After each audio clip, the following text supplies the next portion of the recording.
Hi, Masik. Hope I got your name right. This is Lee from Otters SEO. As I promised, this is a free video just to share some tips and tricks around how you can improve your online presence and attract some more customers. I've got your Facebook website here. I know you don't have a normal website, so I see that you're a carpenter. You sell some very, very nice wooden products. So what I'm going to do is I'm going to take a look at some of your competitors online and see what they're doing, and maybe there are some tips and tricks that you can use to sort of either do what they do or even beat them out in the market.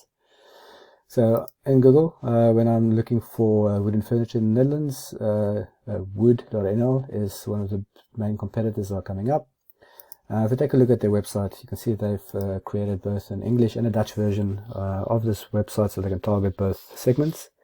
They also have a typical e-commerce platform, so they can actually list their products and sell them online.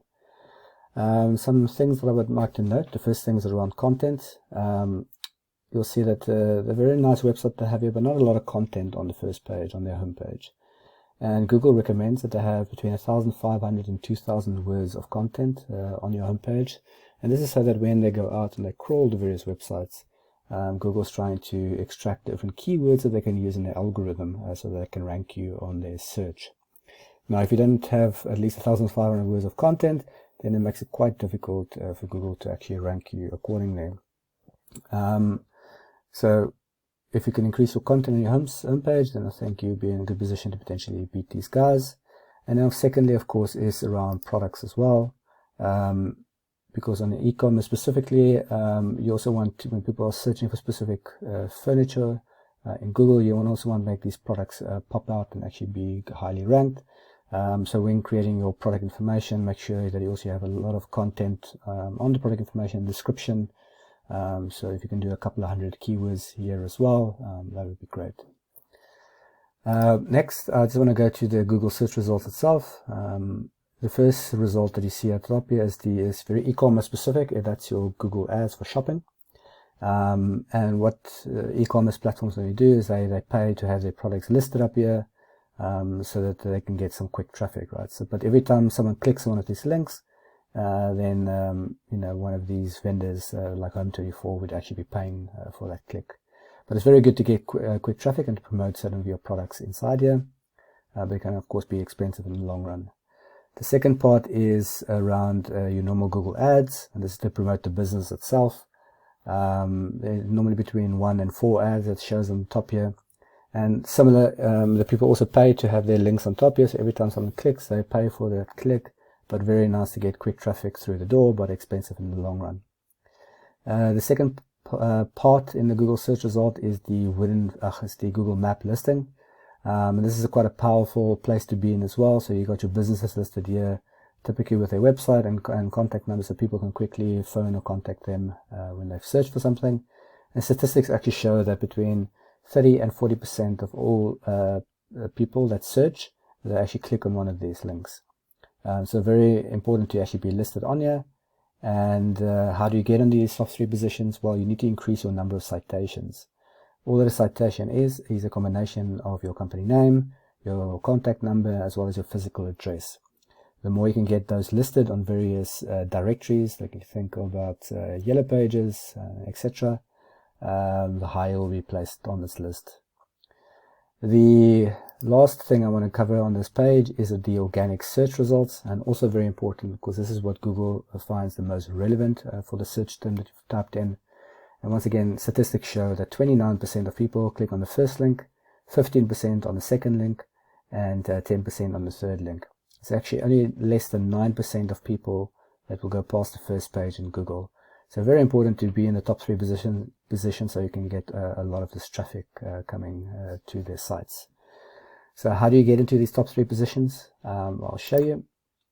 I use a tool called Ahrefs, and basically what this tool allows me to do, you can put in a website address like your competitor's website in here, and what it will do is it will spit out a bunch of numbers, and these are the numbers that Google will use as part of its ranking. So the first number I want to look at is the UR. That is the trust rating for your website. This is how much Google will trust your website. It's out of 100. They're sitting at 18. And your DR is your strength index. So this is how strong Google sees your website. So they're sitting at a 31. So they're not doing too bad, but still beatable if you put some enough time in your website. The backlinks and referring domains are very important for your organic searching, and this will, the higher the number of backlinks and referring domain will also place you higher in the organic search result. But not all backlinks are made equal. The quality is very important. All that a backlink is really when one website points to your website. It's basically a shout out from their website to yours, and that's a backlink. And the referring domains are just those websites actually pointing to you. Organic traffic, you can see that close to 34,000 people every month is finding their website via Google and other means. So they're getting a lot of traffic to their website, and this is traffic that could hopefully be coming to yours as well if you decided to create a website.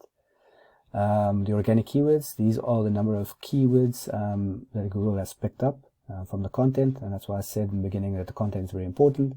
Let's take a look at what some of those keywords are. You'll see that of course there's Dutch, English and other languages, but focusing on Dutch for now, these are the keywords that people search for every month. TV mobile, that might be something you would target. You'll see there's actually 81,000 people searching for this term every single month. And like I said, your competitors are getting the majority of this search term. And you can see there's things around chairs, tables, etc. Also very, very high search volumes. So this is potential keywords that you could target on your site as well and start getting that traffic. So just to summarize, the content on your website is quite important. On your homepage, you would like to have at least 1,500 words of content, and also make sure that your product descriptions also have the right amount of content and also the right keyword targeting so that Google can find you and rank you. If you want to get onto that Google map listing, then you want to increase your number of citations with the number of directories. And then if you want to be on the top of the organic search result, make sure that you increase your number of backlinks and your referring domains, while of course keeping the quality as high as possible. So as I said, these are all tips and tricks that you can use to hopefully create a website and target more traffic to get to your business and get some more buyers. If you have any questions around this, you can please feel free. I can explain to you how you can achieve some of these numbers. And if you want me to help you actually implement some of these ideas, I'll be willing to help out as well. Either way, I really appreciate a line of feedback. If you thought this video was useful, I'm trying to help a bunch of local businesses, and of course your feedback will be much appreciated. Thank you so much. Have a great day.